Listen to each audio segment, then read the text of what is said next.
Ladies and gentlemen, welcome to the Fintech Friday show. I keep forgetting what it is, honestly.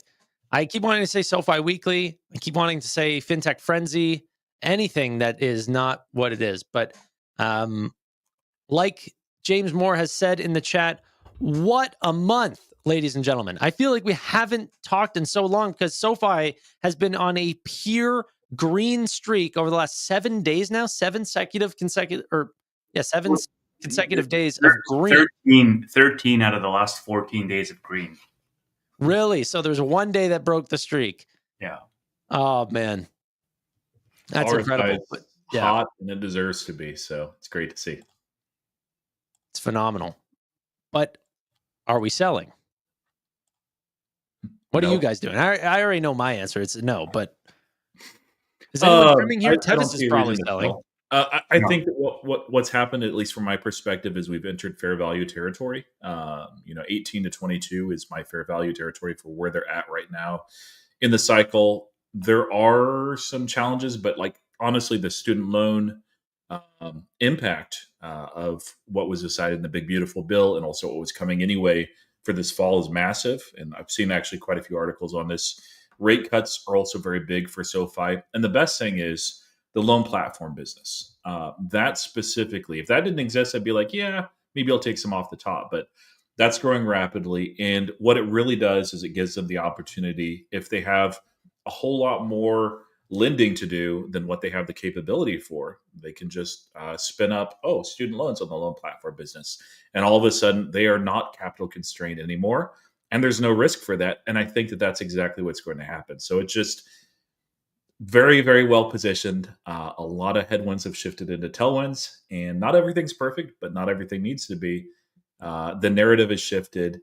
And then the last thing, before I kick over to you, Tevis, because you probably sold everything, and just kidding, I know you haven't, is that in a bull market, tends to be that the reaction to good news in a narrative is overdone. And I don't think we're at overdone yet. It doesn't mean that we won't have a pullback before we go higher.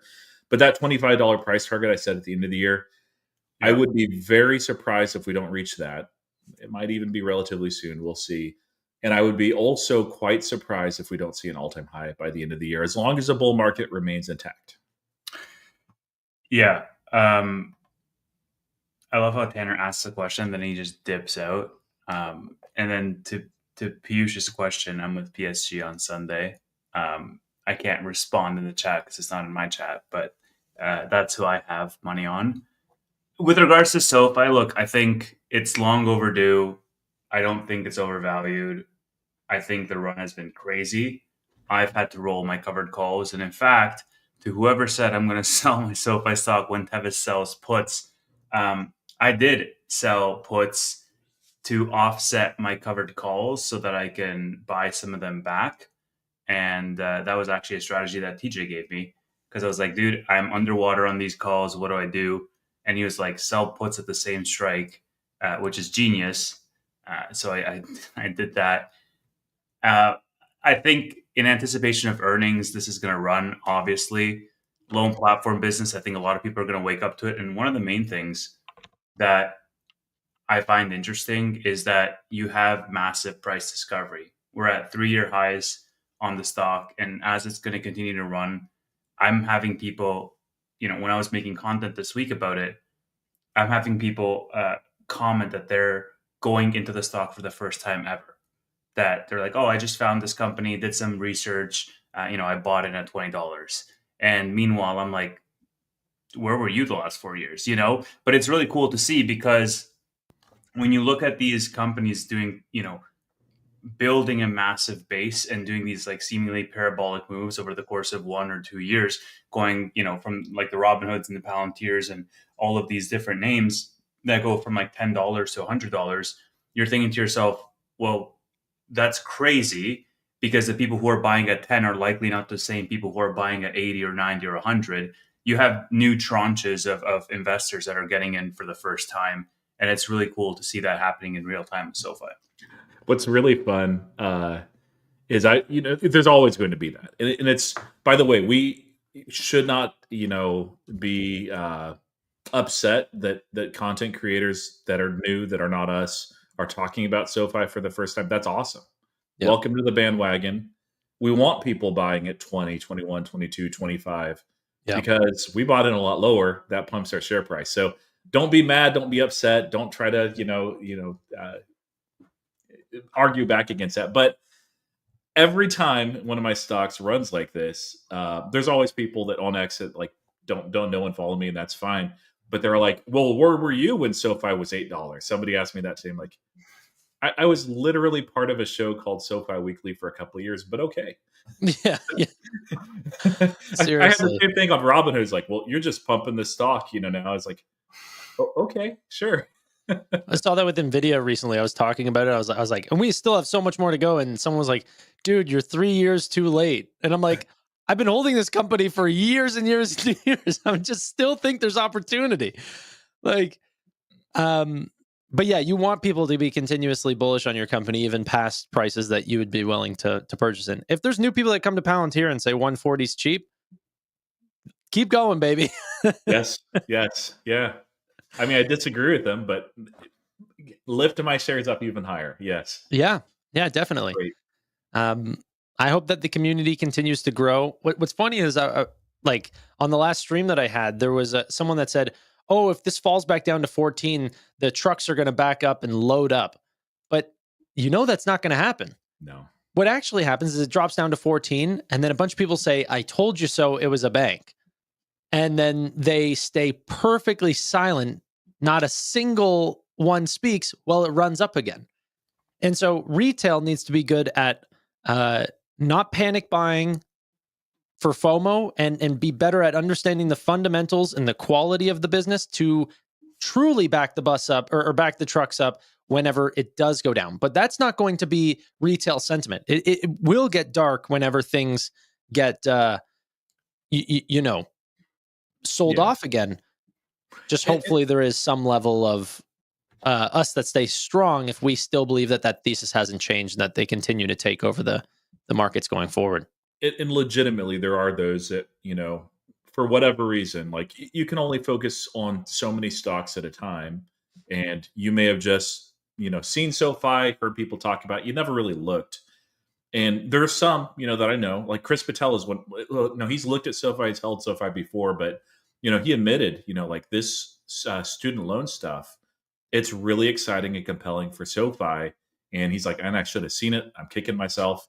I mean, it happens to all of us, right? But he is now looking at it credibly and saying, okay, how much upside is there from this for SoFi? And we'll see whether or not he becomes a long-term SoFi investor.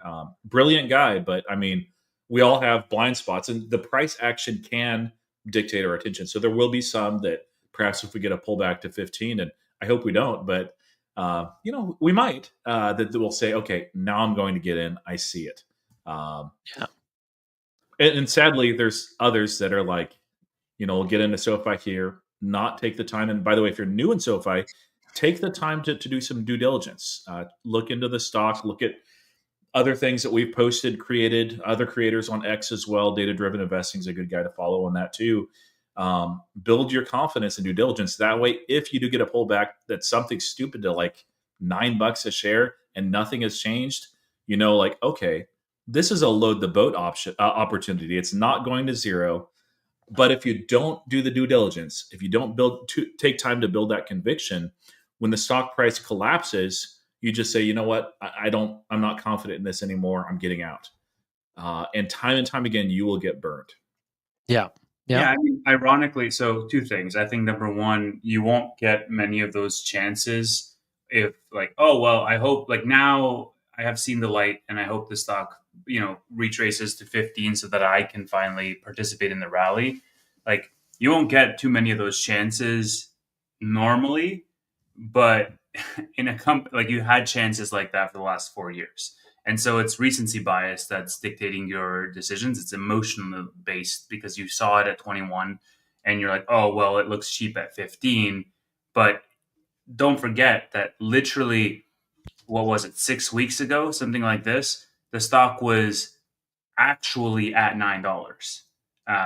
It fell all the way down at the end of May, I believe it was. it to like 960, 970, something like that. And there was not any new, earnings report or anything like that. Like they released the crypto waitlist, which I mean, we knew was coming, and the big, beautiful bill passed with student loan, tailwinds, and all of that is positive, of course, and yes, could change the story. But from an actual fundamentals perspective, like they had an earnings, and then the stock went down to $9, and now it's back to 20, or now it's up to $21 in between the earnings report. So like people did have a chance to buy this at 6 weeks ago, and we've been talking about this for 4 years. Definitely.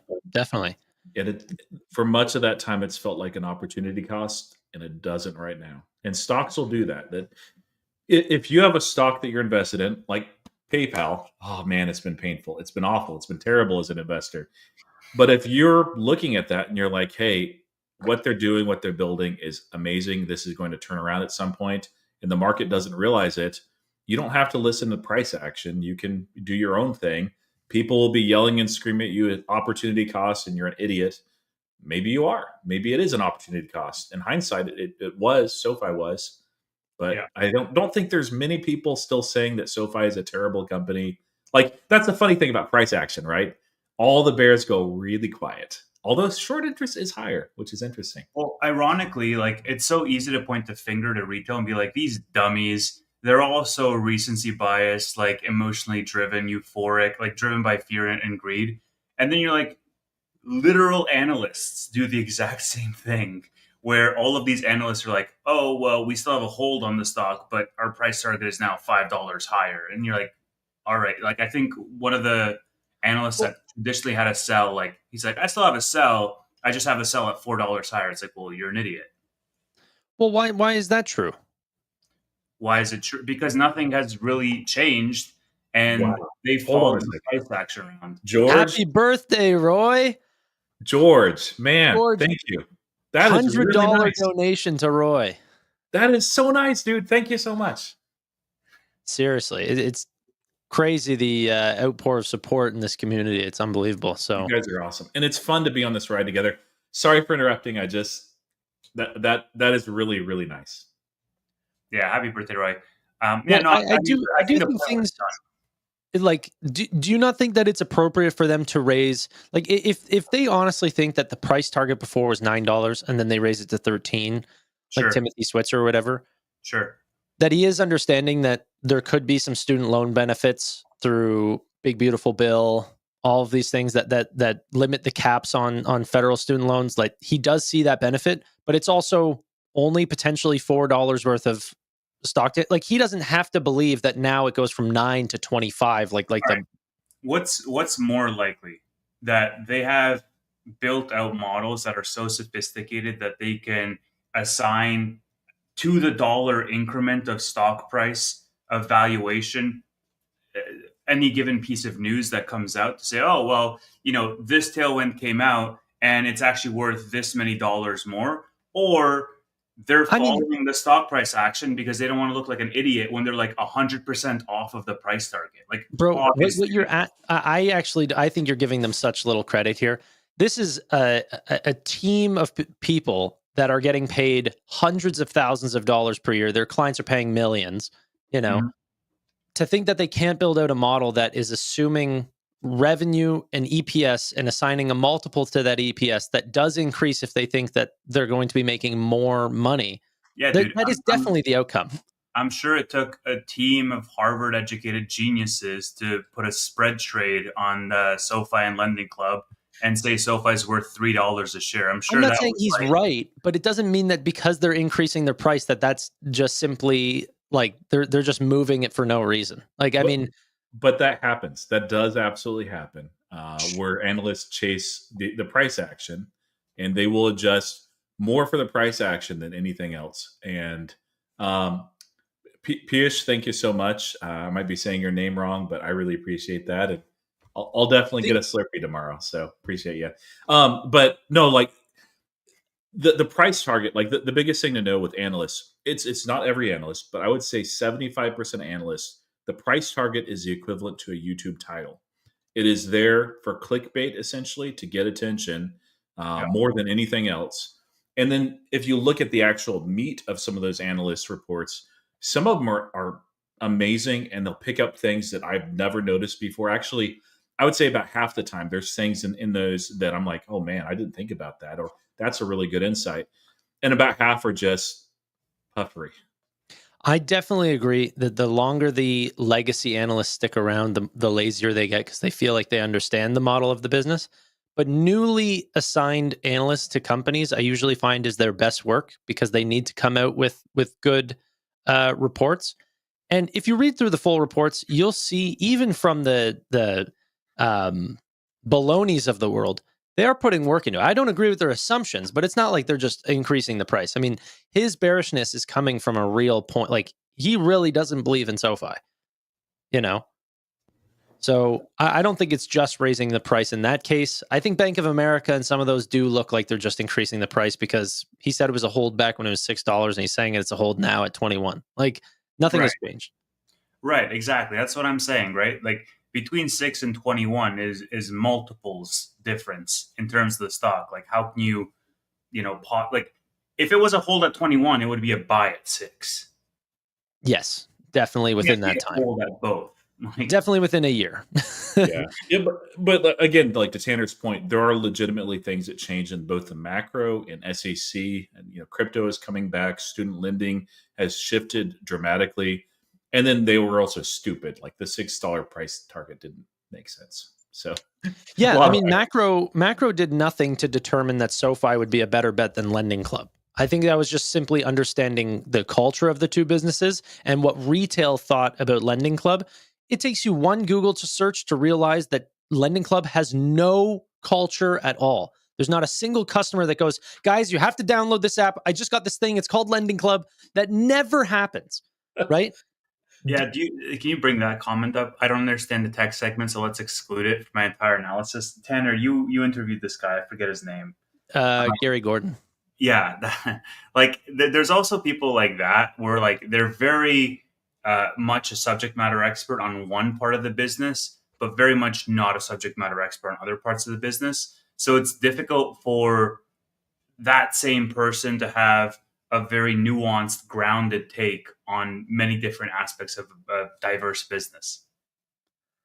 Sorry that PayPal is lowering the birthday bonus today, says Curtis. Well, I think that at least some of those gifts are going to go towards PayPal on Monday. So, and we hopefully today, SoFi deserves a spotlight. We're going to talk more about it too.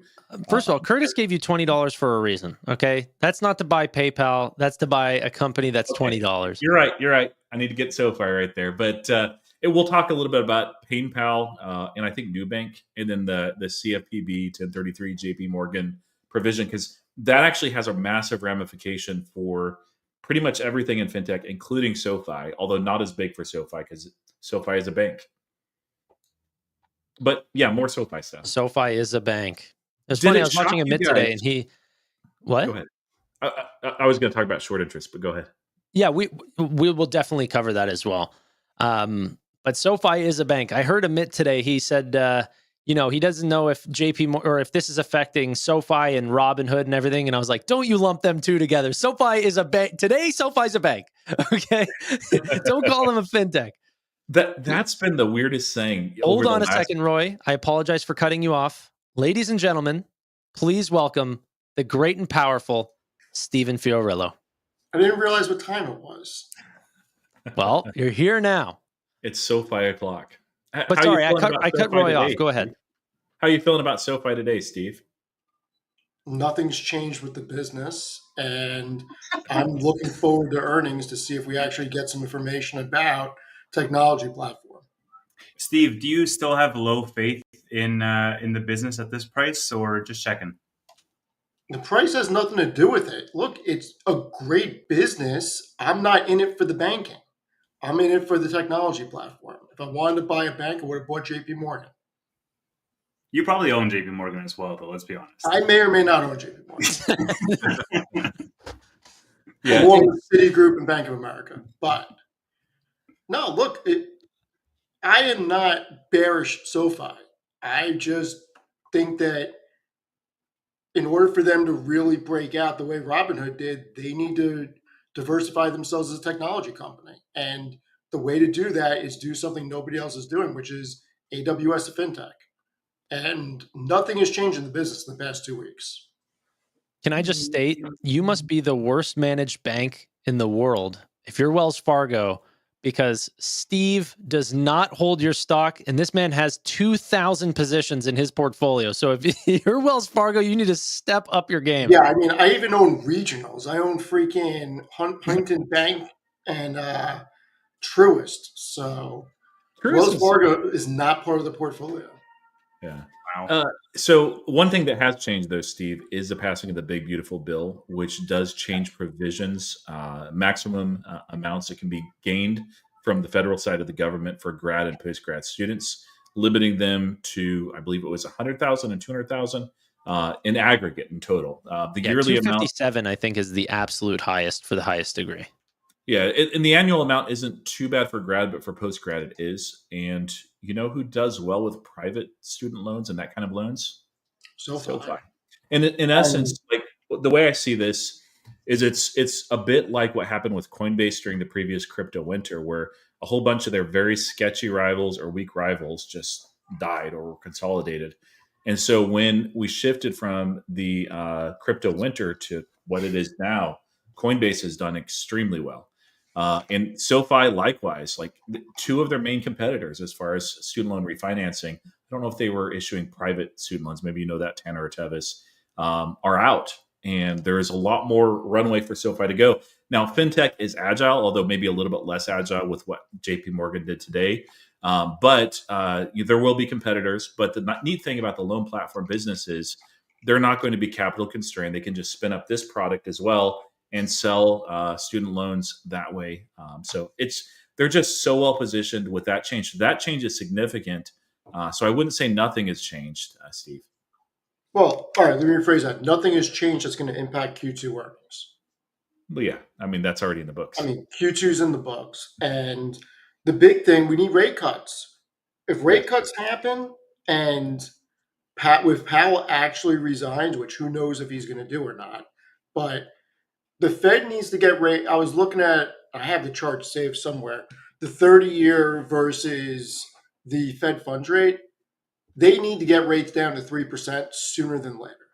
Yeah. Like much sooner than later, because then it'll unlock the housing market and it'll incentivize corporations to refinance. And that will be huge for SoFi. Well, it won't unlock the housing market much, just because the 10-year is what those housing mortgage rates are built on, and the spread itself too, which is a little bit wide for a couple of different reasons. But there is a small impact towards the 10-year, and there are other things that the government can do to help lower that. But that's the big thing. Let me pull up and share the rate cut probabilities. Just I haven't looked at these last 2 days, but we'll look at the end of the year just for where we're at. We're again at 425 to 450. Right now, market is pricing in 2 rate cuts, which actually feels about right for where we're at with Powell. If he does resign, that's going to spike up a lot. But realistically, what we're looking at is next May. Let me zoom in there for you guys. Next May, Jerome Powell's term as the Fed chair does end. Now, he does have quite a few years left that he can remain on the board. But traditionally, I don't remember the last time that there's been an exception to this. When the chair's term ends, that usually they resign from the board as well. And so it would be very, very strange if he stayed on. So in essence, this is giving Trump 2 different slots to be able to nominate somebody. And probably his next nomination for the board is going to be the federal chair. That's usually Roy, go to the 2026 December. Look at what the rates are. Yeah, I haven't looked at this in a while. The consensus is that we're going to see at least 150 bips from now till then. Yeah. There's a 0.2% chance we don't move at all. That's not going to happen. I don't really like this over here. Like, if we get down that low, something bad has happened. No, we should get down that low. No. Well, I mean, I don't want to fall off the cliff. I think that's bad for SoFi too. No. You guys are missing the point. And something Roy said was incorrect.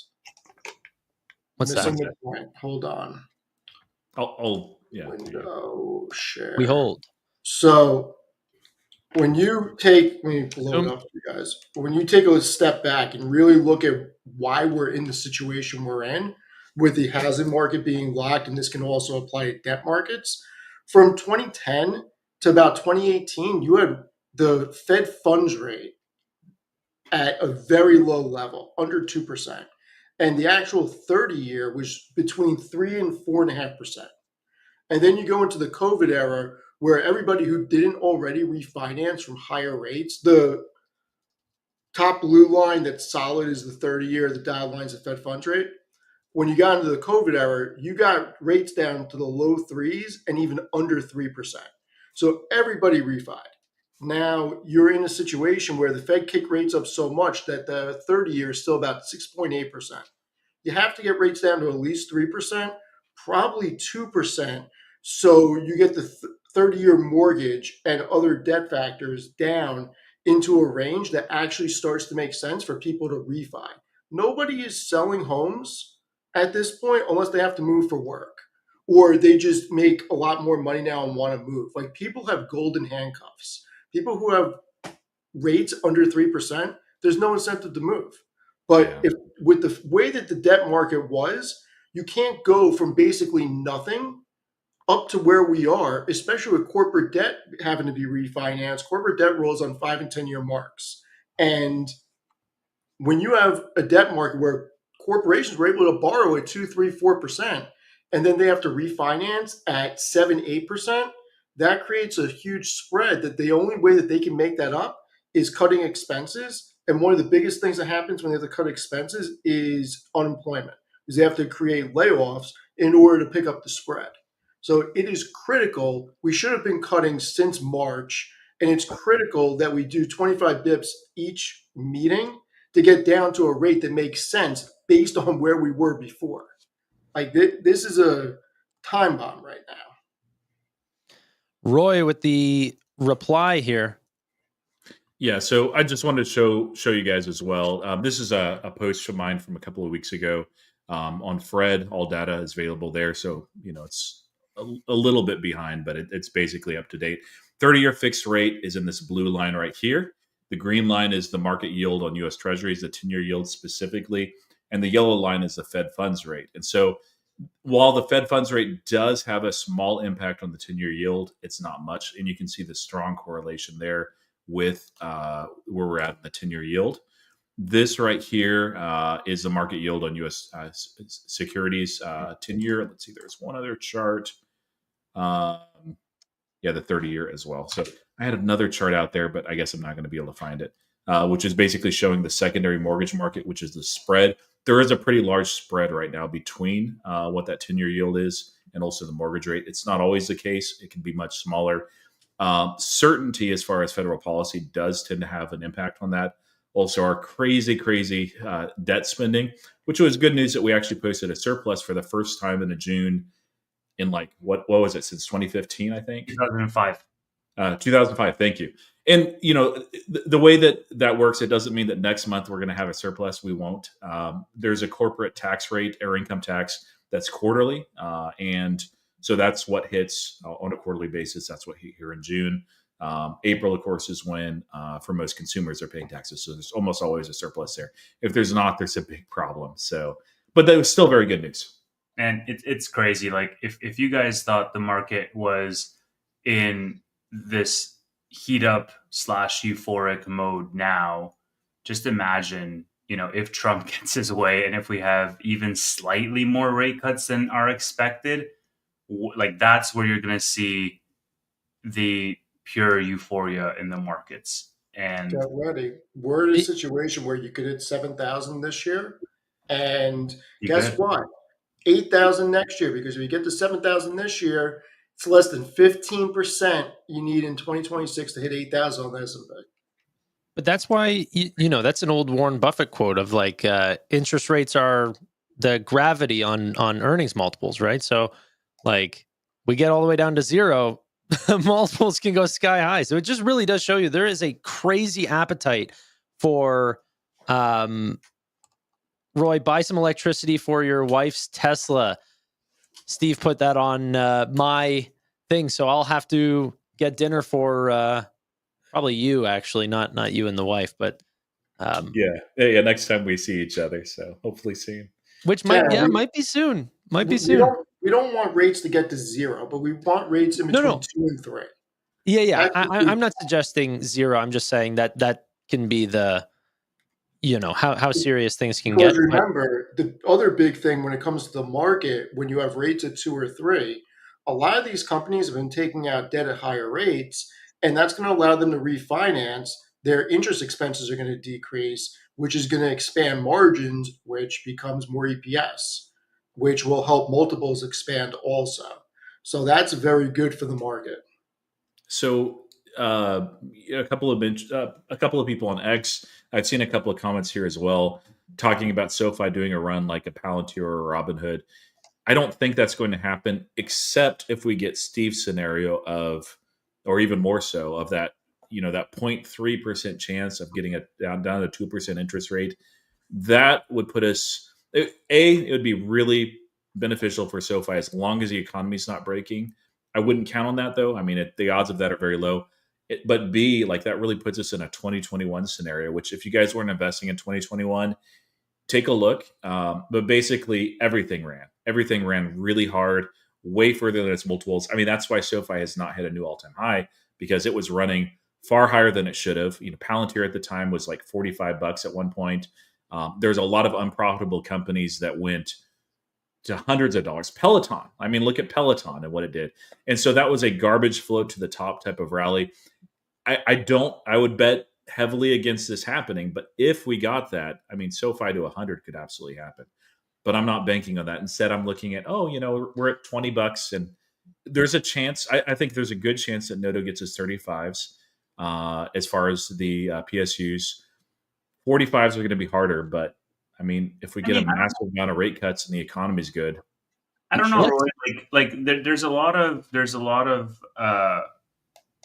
risk on appetite in the market. Like, you got to keep in mind that at $20, what do you need? Basically a 2x to get really like within spitting distance of those 45s, and you have a year to do it because it's June of 26 basically, or let's even say 3/4 of a year to do it. Like, this is a company that did a 2x in 4 weeks.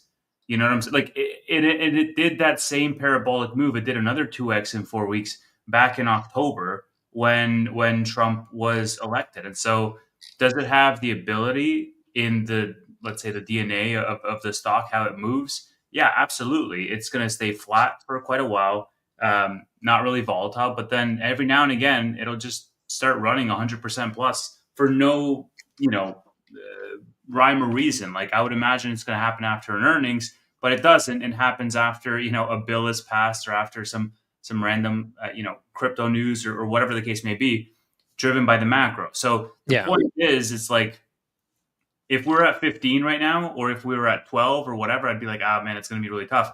But if we finish July and we're at 25, then it's not impossible to think that they can reach the highest tranche, because the closer that the stock goes to that highest tranche, you better believe that management is going to be, trying to pump with their own bullish news and probably making more appearances and, trying to attract it to that price. And don't forget about market psychology. If SoFi can extend this run, people are going to think the rally really has legs. They're going to look at what Robinhood did, and they're going to be like, SoFi could 2 or 3x. Let's throw some money in there, and you're going to see higher volume. I think the reason why it's a little different is that there still is. I know there's a whole contention about SoFi, a bank, SoFi, a tech company, blah, blah, blah, blah, blah. But a large percentage of their money is still tied up to lending based on how much capital they have. Where Robinhood, you could genuinely model out, okay, this company is going to double year after year after year after year. They're going to take over the world. SoFi has a little bit longer of a trajectory to do that. Obviously, there still could be very bullish modeling in terms of, okay, they get 60 to 70% of all student loans. A high frequency of student loans start going more privatized. They use the loan platform business to leverage themselves up 100x, 1000x, right? And they freaking sell every student loan that goes through them is actually someone else's money. That's there, but there's still a large part of it that's also still in bank form. What's funny is Anthony Noto had spoken before about using every loan that goes through the business through loan platform business. I actually think if he ended up doing that, that would skyrocket the multiple, because then it would allow companies to be able to model higher on SoFi stock, on their earning potential. Oh yeah. I mean, isn't that what they're starting to do already? They're starting to, but there was a recent interview with Noto that he said he would not end up doing that, and they see a position where they probably get the loan platform business to 70% of all lending and 30% still be done by the bank, which I actually think is perfectly fine. But then you're able to model out that, okay, potentially 30% of this is capped at some level of growth. Roy? So yeah, I just wanted to show this just for fun. This is over the last month. Of course, the big candles are SoFi. SoFi is up in the last month 42.28%. It's moving like Upstart. Upstart is up 38.55%. Usually SoFi doesn't move like that. Can you guess what this pink is right here? It's Lending Club, 15%. Look at it over the last 3 months. SoFi is up almost 100%. Upstart, 93%. Lending Club up 38%. And year to date, Lending Club is down 27.47%. SoFi up 42, Upstart up 18. Different world, different environment. Over the last year, SoFi is up 204%, not bad for an opportunity cost. 178 for Upstart, only 32% for Lending Club. If you went long Lending Club and short SoFi, you were an idiot at the time, and you probably feel like one now. I mean, yeah, it is very true. And a lot of it has to go to Noto, to the culture of the company, but that's always been there. And I think that that'll continue to expand their multiple into the future. But if SoFi stock dips, let's not think that that thesis has changed. I mean, it's still as strong as whenever the company was high as whenever it was $4 a share. Obviously, the employees are a little bit rich and maybe they drive into the parking lot in a little bit more expensive vehicles. But overall, it's the same culture. But let's talk about the people who don't believe in that. And I'm not talking about Steve. I'm talking about the 14% short interest on the company. Are we going to see a short squeeze on this business if we continue? Well, obviously it will continue if this rally continues, but are we going to see that? Now, how do we know that some of this rally wasn't short covering? Well, The short interest has gone up. Has it? Yeah. The fuck is wrong with these people? Yeah, it was at 13.5%. Now we're at 14. There was a massive amount of contracts that basically got assigned shares now at 21 that expired this Friday. And what interested me is, we're up 20% from where that printed as far as a short interest, but we'd been up again just a massive amount over this month. So you would think with the change of the big beautiful bill, with macro factors as well, with regulation as far as crypto markets, that people would be like, okay, maybe I'll take some off the table, but you see the opposite. And moving up 20% in a week is cool, but I don't think there's any indication that shorts are covering. They may even be adding here, which is crazy and nuts. 14% isn't insane short interest, and it's a larger float. So if we get a squeeze, it won't be like a massive squeeze, like a HIMS or something. But it could happen at some point. I wonder what would actually cause shorts to do that.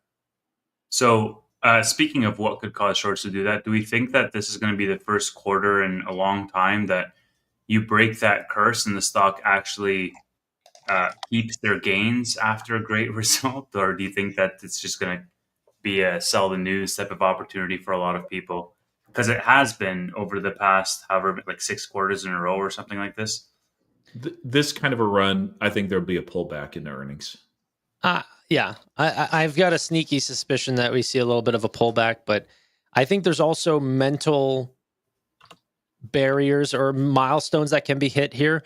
And I don't know if you guys have crunched the numbers on SoFi, but there's a very real possibility that we break 40% year over year growth. And there's no other banks going anywhere near that. So I think 40% year over year growth, 8 cents of EPS. We blow away every analyst on the market. I mean, you'd be hard pressed to continue to see a sell off there. Yeah. So like year over year, it's a very weak comp. So, that 40% is possible. I think what the weak comp is actually most interesting for is You have a combination of price action right now, which gets some new people their eyeballs on the stock and the company. And then you also see the Q2 print of like ridiculous year-over-year comps again, because it was a terrible Q2 last year. And so it's a little bit disingenuous. I mean, it's real numbers and everything. You just wouldn't expect that going forward. But what it really can do is get people where they're looking at high growth stocks. And right now, the market is absolutely putting a premium on revenue, top line revenue growth. They don't care about your company if you're not growing top line revenue for whatever reason. That's a stage we're in. And so there will be people that look at SoFi for the first time, whatever that price is, and they'll be like, oh man, I got to get into this, which is good. So, Steve, real quick, little off topic. Do you know that I own Cisco? No, I don't. I have started a new thing on this channel where people will tell me what to buy and I will purchase that company. And so now with this $10, I will buy Cisco. So thank you, Carl. I do appreciate. You don't on actually behalf own of the milk. Cisco. Sorry, you don't actually own Cisco. You will own Cisco. I will own Cisco tomorrow, or sorry, Monday morning. He is getting on in years. He's getting older, so he needs stable, mature investments like Cisco. You on should behalf read my of the article milk that dealers, came out today. Can you read that for me, Steve? On behalf of the Milk Dealers of America Association. That's funny. In the name of the Fiorillo family. Well, you should read my Cisco article that came out today. So, Steve, speaking of Cisco, I had literally had lunch today with a friend that came in from out of town. I've not seen him in 3 years, and we talked about a bunch of stuff. But towards the end, we talked stocks, and he mentioned 2 stocks that he was into now. One of them was Cisco, and the first thing that came to my mind was, yeah, I've got a fiend that loves Cisco, and I say fiend because he gave me a block, but no, I said friend, but yeah, it's like, yeah, he loves Cisco, good company, so. But I thought of you immediately when he said that. People underestimate. They will have an IBM moment. Everybody wrote IBM off for dead for years. Cisco is still not where it was in 2000. Everybody's writing them off. It's trading at 18 times earnings. The stock is up 45, 48% this year. Still trading at under 20 times earnings. They do $12.5 billion in free cash flow, and they just did a huge deal with Nvidia. Their networking equipment is going to be the premier networking equipment for all future data centers, and their security products are being tooled specifically for all the stuff that's being made. People don't understand that when you set up a data center, you need networking equipment, you need subscriptions, and you need security, in addition to actually all the GPUs. Cisco is going to thrive over the next 5 to 10 years. I love how somebody commented saying Cisco's up 87,000% all time. So Tanner, the best time together was 1990, but the second best time is right now, I guess. I mean, when you look at how many times I did the math one day, I can find it. The amount of times that Cisco split in the 90s, I think if you own one share, you have something like 400 shares now or something. I'll find the actual numbers. That's nice. It's wild. I'm just looking at the chart, Steve, and if you'd bought Cisco at the peak in 2000, you're still down. It has not got back to the peak. You're still down 25 years later, and they've increased their revenue by like 360%, and their net income by 350%. It's insanity. It was really funny because I was trying to do a chart. I made a tweet saying like, okay, what were the companies that hit the 1 trillion, 2 trillion, 3 trillion, $4 trillion milestones, which was Apple, and Nvidia. But we should talk about that as well. But I wanted to go all the way back to 100 billion, 200, like hit all of those as well. And like half of them were all Cisco at the exact same like week. Like it was an insane. So I was like, this is so pointless because it was just an insane parabolic run and then crashed down. So I'm being a little exaggeratory, but the same week, but it was all the same rally that hit the 300, 400, 500. Yeah, there was an analyst that had said Cisco was going to be the first $1 trillion company when it reached 400 or 500 billion. Here's the math. And he doesn't work in Wall Street anymore. Hold on. This is going to make you freak out. Let me share this.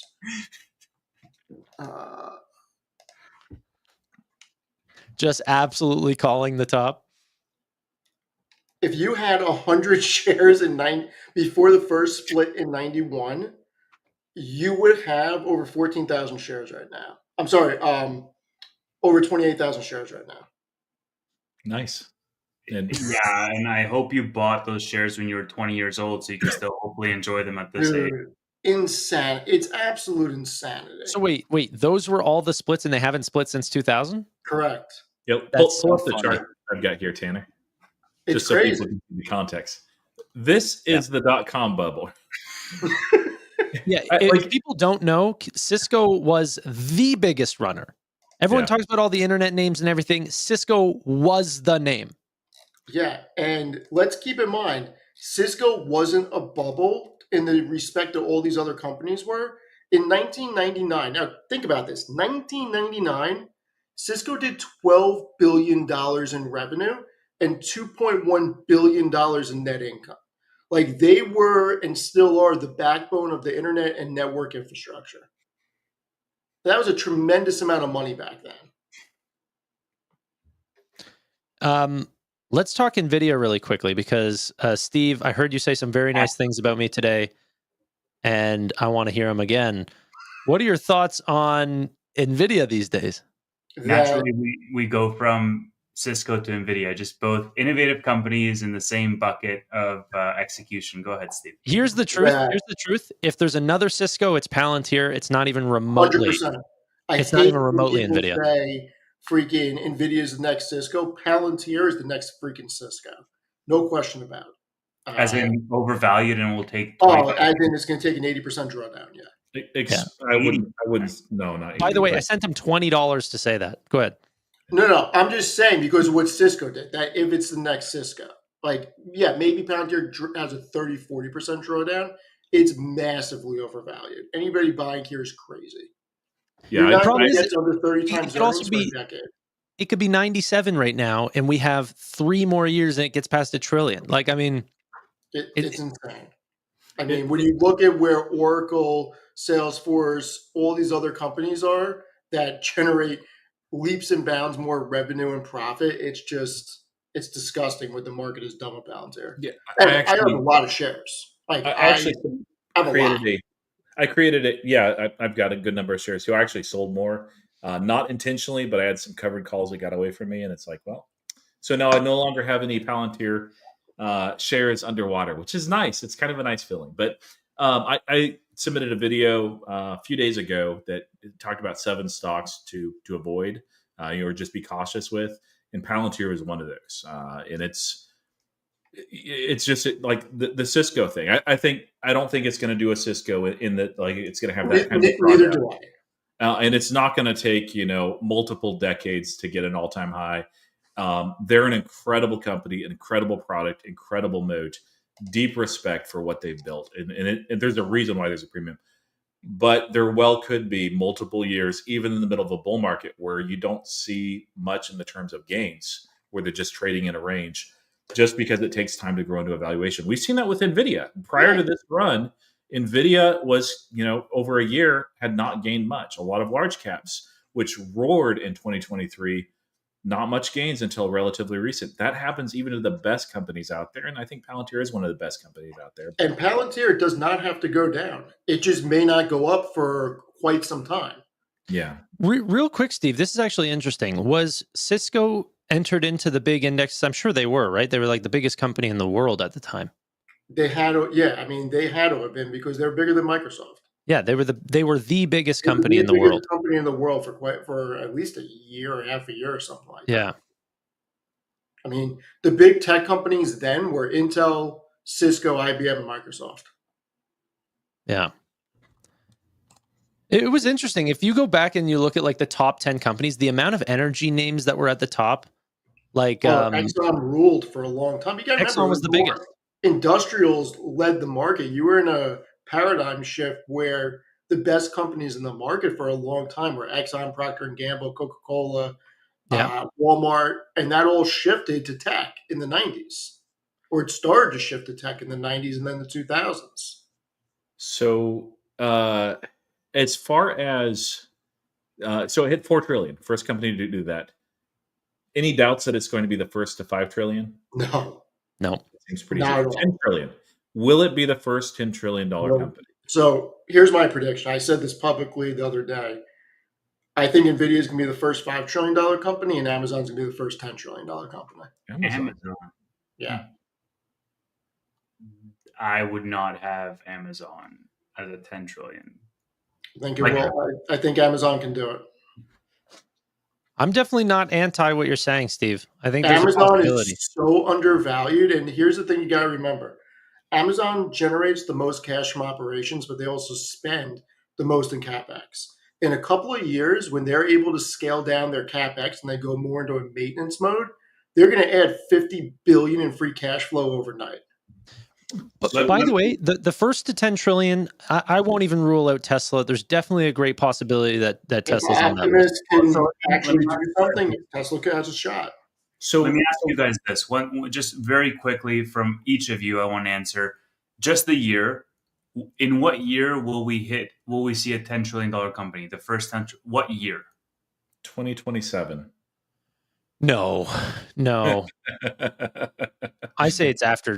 Like we hit a $1 trillion ad every 2 years. That's been pretty consistent.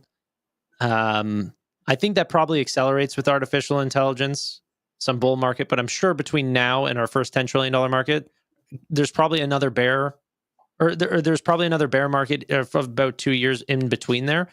So it's got to be at past 2030. Yeah, No? I'm thinking Nvidia can hit 5 trillion next year, 2026 end. I agree, or this year. I mean, at this rate, they could hit it this year, but I think that they'll hit 5 trillion next year, and then I think 2031 we could see a $10 trillion company. My real answer is 2029, and the reason is I think that we'll be in a persistent bull market all the way through there. I think that there's going to be actually more, not less, AI spend, and I think things might feel frothy and toppy right now, and maybe we'll get a pullback. But in a persistent bull market, things can become very, very expensive relative to where they're at right now. So I do think that there's a fair chance by 2029 Nvidia gets there, which is crazy. So yeah, I think if it's before 2030, it's not going to be Tesla because it just doesn't give them enough time to like actually build there. I think if it's after 2030, Tesla has a shot. Like if it's like 2032, for like if Tanner's right and there is another bear in between and it pushes out the timeline a couple of years and it's like 2032, 2033, then I think Tesla has a real shot. But I think if it happens faster on the back of AI, more than likely it's going to be Nvidia.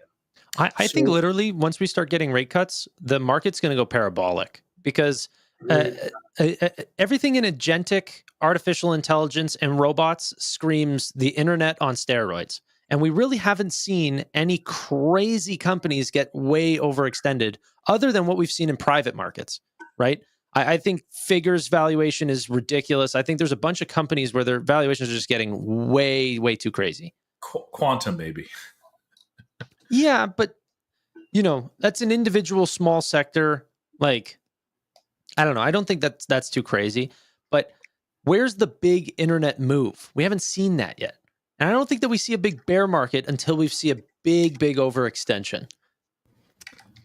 Yeah, and likewise with Bitcoin moving everything, like if it really has a blow off the top moment, that's when crypto winners probably likely around the corner. But I had a question for you guys too, since we're talking about Mag 7 and $10 trillion market cap. So Steve, you've already answered as far as what you think will hit 10 trillion first, which is Amazon. I'd like for, I guess myself, but Tevis and Tanner, what you guys probably think Nvidia is the number one. So what's your second most likely company to hit $10 trillion first, if it's not Nvidia? Tesla immediately comes to mind, but honestly, probably the most easy answer is Microsoft. Microsoft's been breaking out. Tevis? Yes. I agree with Tanner's take. Tesla comes to mind. I do. Apple, forget about it. I think Google, not really. Meta, I think. Forget about it. Yeah, Microsoft seems like the smart second pick, but I think like Tesla is where my Does heart Meta is. see some crazy Yes. accelerations here? I Meta mean, will see a Meta huge is my number two. acceleration. But Meta is my number two Catalyst. pick. What's I And the the want to reason, show you one thing. no, So- but it's not just financial, Steve. It has to be like some immediate finance. I get it, but just keep in mind with Amazon, they're expected to do $1 trillion in revenue. They'll be the first $1 trillion revenue company in 2029, if the analysts are right. Which, by how they're growing, it makes sense. Right now, they have a 17.5% margin with cash from operations. If they keep the same margin, they'll do 175 billion in cash from operations, and by then they should be able to lower capex. They're spending 93 billion right now. They could do a massive buyback platform and significantly increase. I mean, Joby would be a great one. I think the one that we can all agree, Apple's not doing anything. no. And yeah, Bro, I checked. They were the first $3 trillion business in 2022. You check their market cap today, they're $3 trillion. They haven't freaking moved an inch. yeah, they need to move Cook back to COO and get somebody else in there to run the company. And Or- the crazy thing too, even more crazy, is the multiples really have not even like improved all that much, because they really haven't grown all that much. On EPS, it's different, but on top line, the growth has just disappeared. Or No, they they cut need the Zuckerberg to CEO. run the company. Or they cut the CEO. Screw the COO. What are you saying? They need to have somebody that takes it back into growth mode with some innovation, some bets that Agreed, actually help. but Cook is a good COO. He's not a good CEO. Yeah, That's the answer. That's the difference. That is- You don't get rid of Cook. The people who are saying No. fire Cook, no. He's an operator. Put him as a COO. Let him get the operational shit done. Yeah. You need a visionary with Apple. They have a war chest. They could spend 25 billion on a project and it doesn't matter if it fails because they generate 1.9 billion a week in free cash flow. So spend the money, buy Perplexity, buy Anthropic, and actually do something with AI.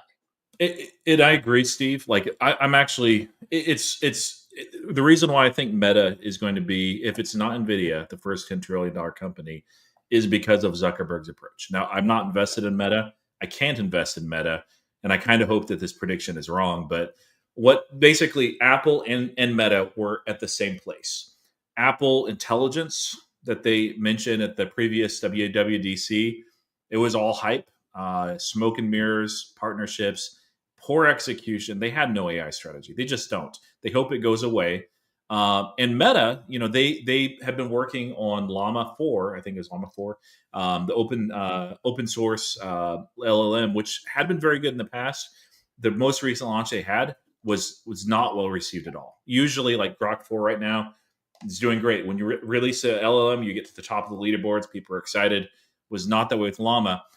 Zuck could have said, you know what, just like he could have done Tim Cook, which I don't think he would have done this, and just said, okay, dismal release. We'll just get out of the AI game and hope it kind of goes away, or maybe partner with others. But instead, he does what Tim Cook honestly could and should have done, and says, let's open up the war chest. Let's acquire these mega talents. And let's bring them here. He has a very clear vision and plan on what he wants to implement as far as AI. And the way Meta gets to $10 trillion first, if NVIDIA doesn't, is using those guys to leverage to build an ecosystem of products that is ridiculously compelling. And the one that comes to my mind the most is, the Quest 3 or, further iterations of it, where they actually have a generative world where people can actually plug in. It's very realistic. And they have a world that, generates quests and new characters and all. It's just dynamic, immersive, compelling, and people will be sucked in and addicted to that. I'm concerned about that. I don't love it, but that product will be a smashing hit. And that's honestly what Apple should have done, and they didn't. They're not going to. Catch me in the metaverse. Zuck, man. Zuck's impressive. Zuck is he's competitive in that sense. You know why he's Zuck impressive? should be on the Mount Rushmore for CEOs. Zuck, 100%. He's amazing. I think he's mostly impressive because there was a big bear case back in the day, like 2019, for big tech, that they weren't able to spend as much of their cash as they make. And like they had nothing to spend it on. And now you see Mark Zuckerberg see the opportunity of a lifetime ahead of him and actually willing to spend to go after massive total addressable markets. I just think it's like that takes a lot of guts, and guts that Tim Cook does not have. Because they have a war chest too, a massive one, and they won't go through it. I mean, Zuck's a founder, man. Like Tim Cook will never be in that founder mode mentality.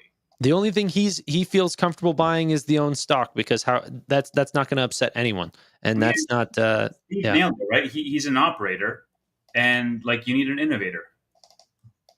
Yeah, I agree. I hate to say it, but the best thing Apple could have done was acquired Tesla and had Musk be the CEO.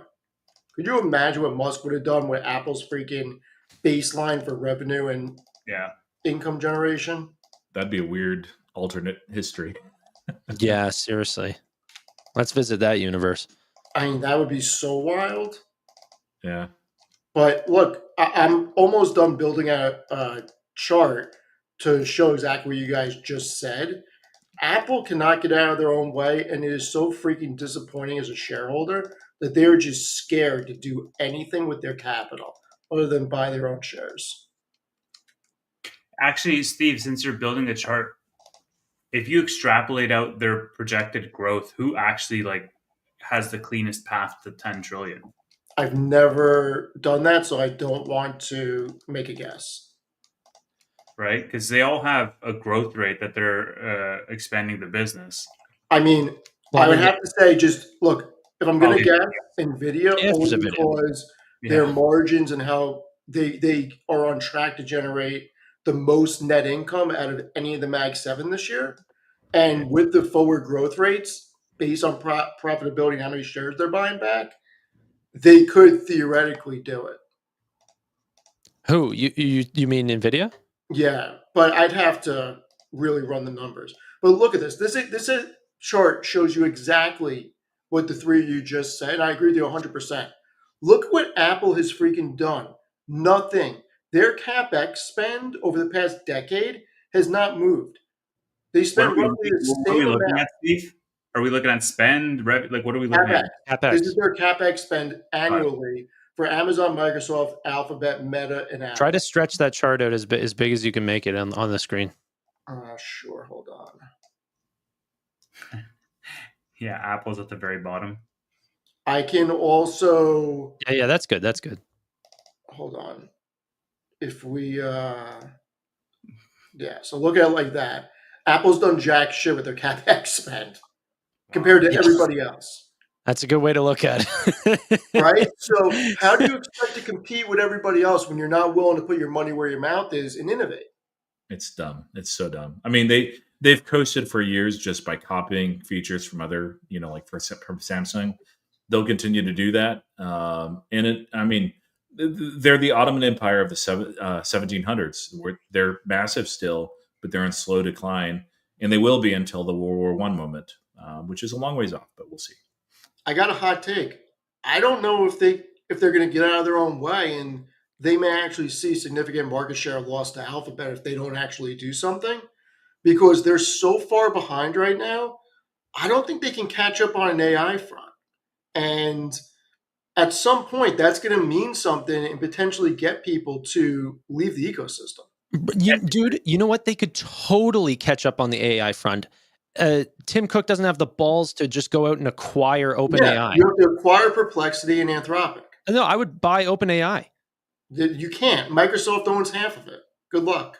Yeah, but that relationship's falling apart as it is. Doesn't matter. You think Microsoft's going to allow that to happen? Dude, you don't need to buy OpenAI. You can just buy all their staff like Zuck's doing.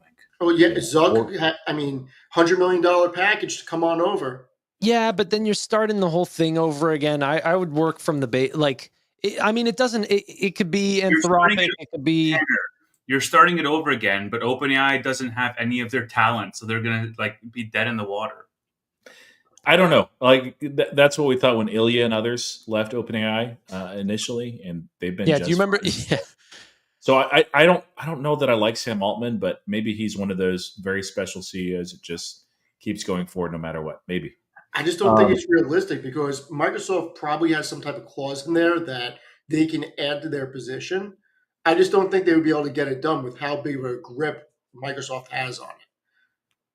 I don't know. I don't know if it's possible in the cards, but that's what I'd do. And I'd even go as far as to say put someone like Sam Altman in charge. They should, yeah. I think that would be interesting, actually, if they did that. I think they also should. I don't know about Anthropic. Anthropic is great, but it doesn't really fit the ecosystem of Apple as well as an OpenAI. And I Perplexity. don't like the CEO either. He seems anti-human. I don't know about that. I like what they're doing. I think it's actually pretty impressive, but it's all back end stuff. And I didn't say that. focused on coding stuff. He just Yeah, thinks but it's going to it's kill all more human to jobs and like I don't know. it's more But to jumpstart Apple's engineering, not necessarily add the revenue right off the bat. But there's not many other pieces. They can't buy Alphabet's infrastructure. They can't buy Meta's thing. They can't really buy OpenAI. The only two private companies that would really fit the bill would be Anthropic and Perplexity at this point. Is That can that give them a jump start on everything they need to do. is Anthropic the one that calls the cops on you? Because I don't want that in iPhones. no, I don't know. I've I never think heard of that's Grok. Honestly, I think I just read recently that Grok has the highest report Really? thing. Yeah, what Apple should also do is buy Rivian and buy Peloton.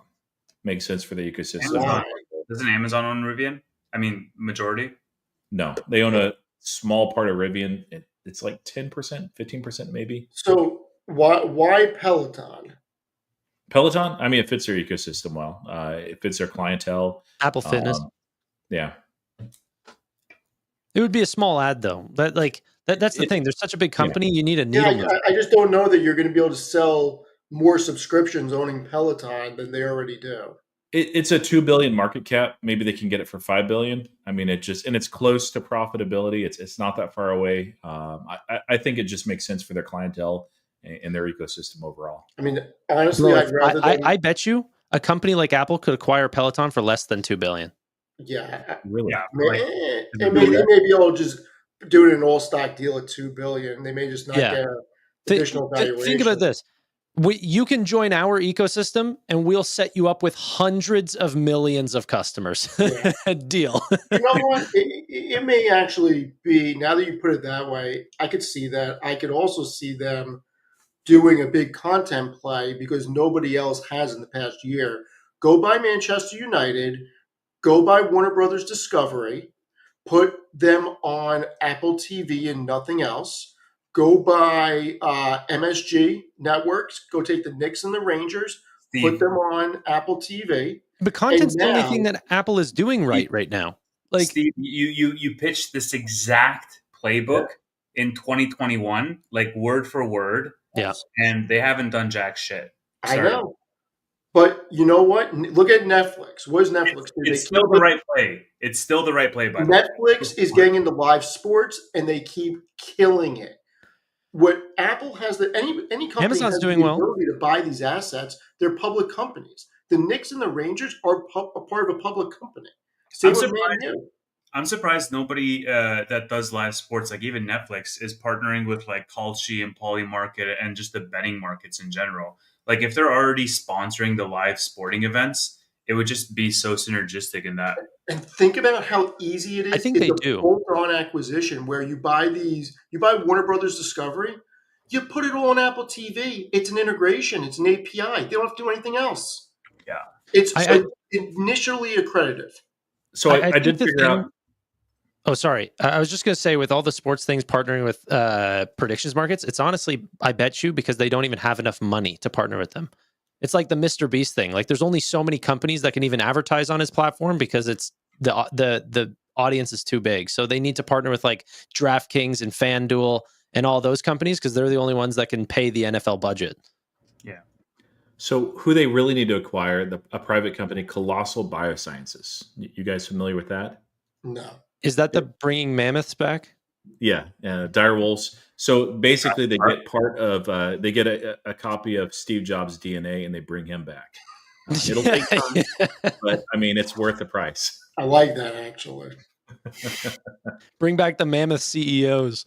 Yes. How about this? I'm actually considering exiting Apple at this point.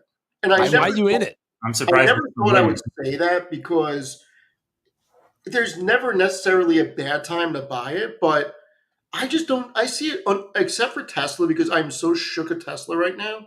I don't think it can outperform any of the rest of the Mag 7. Yep. Like, so here's a question for you guys, because with Apple's buyback plan propping their stock up artificially, let's say, or making their EPS numbers look good, like there has to be a point now when their organic growth is diminishing to the point where like they're going to get diminishing returns by buying back their stock. Won't that force the board or leadership to basically take better bets? Because every single year that they don't have any organic growth of their own or very little, like they're just going to have higher ROI for that invested capital versus just buying back their own stock. Yeah. So no, and the reason why is the buyback. So can you just pull my screen? The only reason that the stock is actually up in years where revenue declined by 3% is because of how much they bought back to prop up the EPS. And because they have an install base of 3 billion units out there of devices, it's just they'll never get away from these buybacks entirely.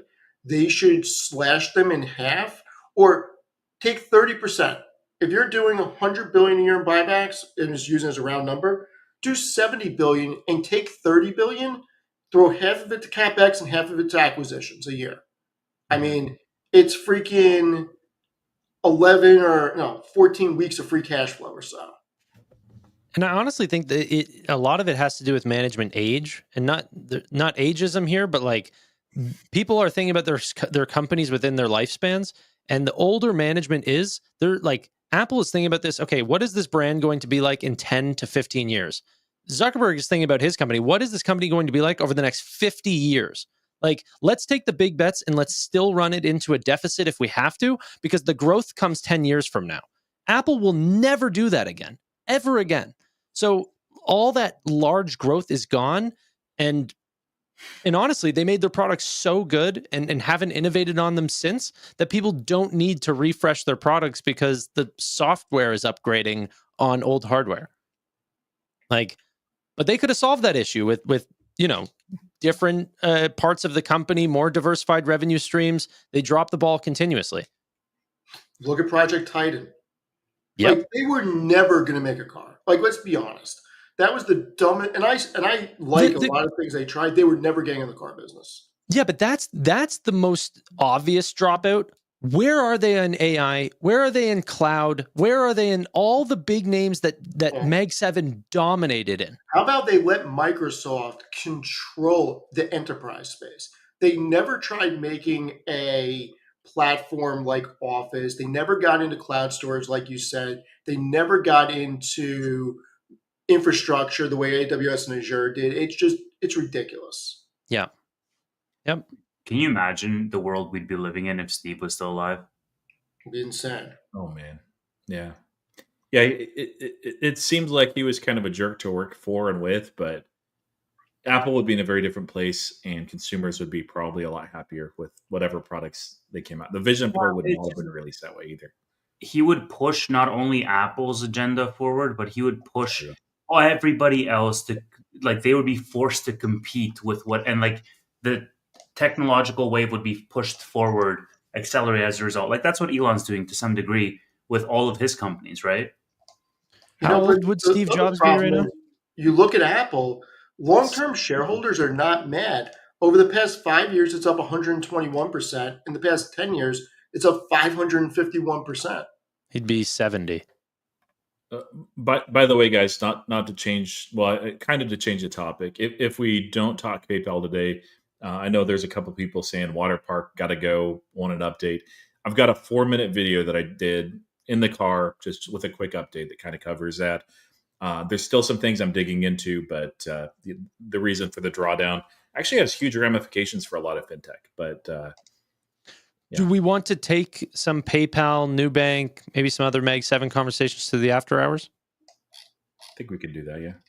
Ladies and gentlemen, members of the channel, by hitting the join button down below on any of the 3 channels, you have to be subscribed. You can hit the join button. You can join our members-only weekly show. This happens and is posted tomorrow at noon, and you get to hear a little bit more. We continue the conversation, sometimes as long as the show, sometimes a little bit shorter. Who knows? We get into some fun stuff. Thank you all so much for watching. Really do appreciate your time. But bye for now. Bye, Cisco.